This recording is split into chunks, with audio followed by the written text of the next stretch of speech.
What's going on guys, GRIEZMANN here and welcome to a brand new video and welcome to your daily dose of transfer content.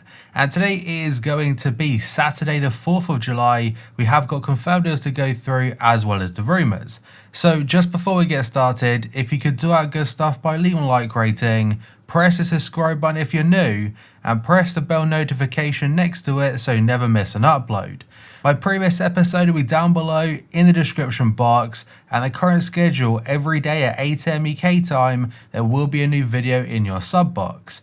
And finally, in the comment section below, what is the best team in the world right now in your opinion? Right, so first two bits of information today, they have been covered the last couple of episodes, they are now all official. So Inter Milan have confirmed the signing of Hakimi from Real Madrid. It's a €40 million fee and a further $5 million in add-ons. He's put pen to paper on a 5-year contract until June 2025, and there are rumours saying that Madrid have included a buyback option. Now, that hasn't been confirmed, I don't think, but if they have managed to include it, it's very smart. The other transfer I was referring to is Leroy SANE and his move to Bayern Munich. It's from Man City, he's on a 5-year contract, and after all additional bonuses, the fee is about £54.8 million. He is said to wear the number 10 shirt there, previously worn by Arjen Robben, though I believe Felipe Coutinho currently has it. Various outlets are now saying that Borussia Dortmund have agreed a €23 million fee with Birmingham City, and that is for 17-year-old midfielder Jude Bellingham. The midfielder will sign a 5-year deal and he's excited about the prospect of going there. He's seen the success that Jadon Sancho's had and there was a lot of interest from Manchester United. But he does feel that the Bundesliga is the best step for his career and he hopes to get into the Borussia Dortmund team fairly quickly. Barcelona legend Xavi has agreed to take charge of Barcelona as manager and he's agreed to do so at the end of the current season. This story does come from Mundo Deportivo and they do say that Quique Setien will be relieved of his duties at the Camp Nou, and that does mean that Xavi will be allowed to return to Catalonia and fill a high profile coaching post. It will be a very pressured filled job because Barca are in a bit of a spot right now. I know they are still fighting for the title, but they're very below what they should be and they've got to turn it around somehow. Chelsea and Manchester City could turn to Everton's French left-back Lucas Digne, that's if they cannot prize England left-back Ben Chilwell away from Leicester City, and that story is from ESPN. I keep mentioning that Leicester are demanding a very high fee for Chilwell, and there are a lot of different alternatives which are probably as good but a much lower fee. Paris Saint-Germain goalkeeper Alfonso Areola is a subject of interest from Chelsea and Newcastle, as according to Le 10 Sport. Both clubs are looking to increase their options between the sticks, and the 27-year-old shot stopper could be available, that's after spending this season on loan at Real Madrid. He has only featured in 12 matches for the Blancos in total and is due to return to PSG later this summer. As for Chelsea, Kepa's future is up in the air, having been linked to a return back to Spain, and Newcastle have got Dubravka, who's a good goalkeeper, but he does make a few mistakes. Napoli are exploring the possibility of swap deals for Juventus's Federico Bernardeschi and Tottenham's Lucas Moura, and this according to Sky Sports Italy. With both Milik and Jose Callejon set to leave the club this summer window, Napoli are looking to add some attacking reinforcements. They are very close to signing Lille's Victor Osimhen for about €80 million and also Gabriel as part of a double deal, but they will be selling players to fund those transfers. Hertha Berlin are interested in signing Schalke star Weston McKennie, this according to Sport 1. The US men's national team midfielder would reportedly cost about €25 million, and Berlin, they do have a lot of funds available because of a recent investment, and as for Schalke, it looks like they're going to increase a salary cap, and that could mean their key players could be leaving, and McKennie could be the first to go. Sky Sports are saying that Manchester City, Everton, Liverpool and Manchester United, they're due to watch Leon Bailey on Saturday. Bayer Leverkusen are taking on, I believe it's Bayern Munich in the Pokal final, and apparently he is keen on a move to England. As for Manchester City, they may see him as a replacement for Leroy Sané, and they hope that Raheem Sterling's friendship with the player it can help them take advantage in a transfer. He would cost a fair amount of money, I'm not too sure how much though, as the article doesn't say. Goal.com are saying Eintracht Frankfurt's Felipe Kostic, who's 27, he could leave the Bundesliga side. Inter Milan and Premier League clubs are interested in the Serbian international, and he may be looking for a challenge elsewhere.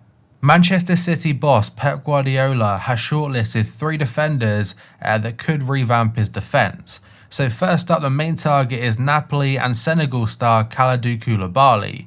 There's Villarreal Spain international Pau Torres and Benfica and Portuguese international Ruben Dias. Ruben Dias has been linked to a Premier League move now for a couple of years, but nothing's ever materialised. As for Pau Torres, he was linked to City last summer, and Koulibaly, he's expected to move on very soon. Gianluca Di Marzio is saying that Napoli are increasingly confident of signing Lille forward Victor Osimhen. That's after holding talks with the Nigeria international for several days. Osimhen flew to Italy for talks with Napoli president Aurelio De Laurentiis, and although there are still a few issues to iron out, the club are confident of agreeing personal terms.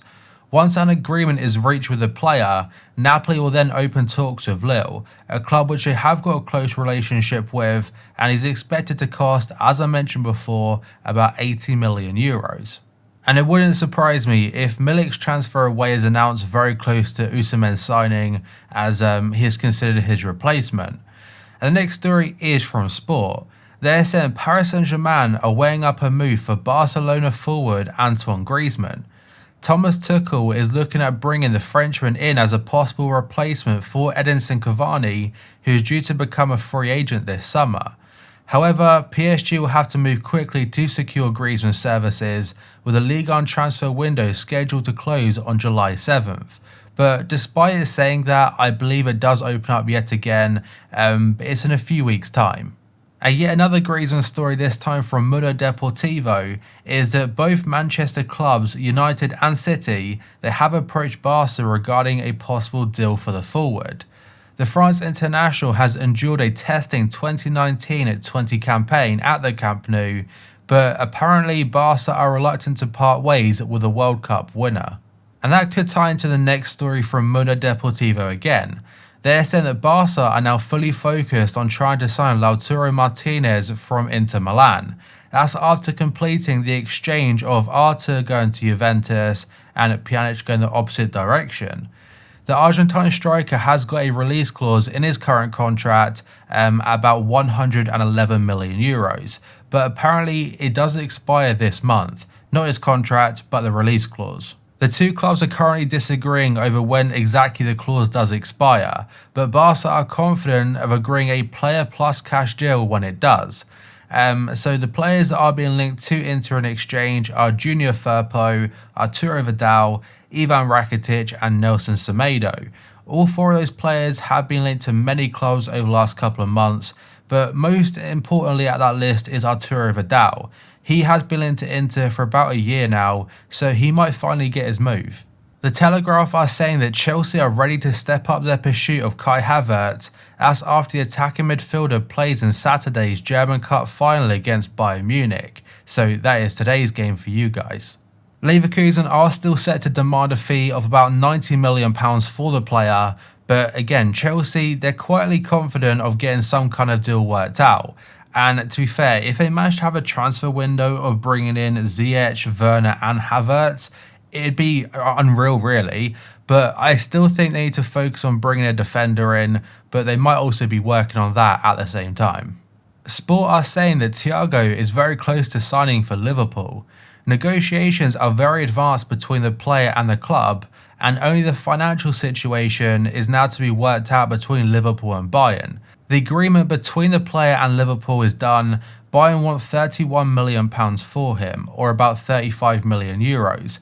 Liverpool don't want to pay that all in one go, and if they can't reduce the price, they'll look for more imaginative formulas to make the payment happen. Now, I would take it with a grain of salt because obviously I'd love a transfer to happen, but Sport aren't really the most reliable outlet. But CF Bayern, for example, are saying that Liverpool do have interest in THIAGO, but as of right now, Bayern don't have any offers on the table.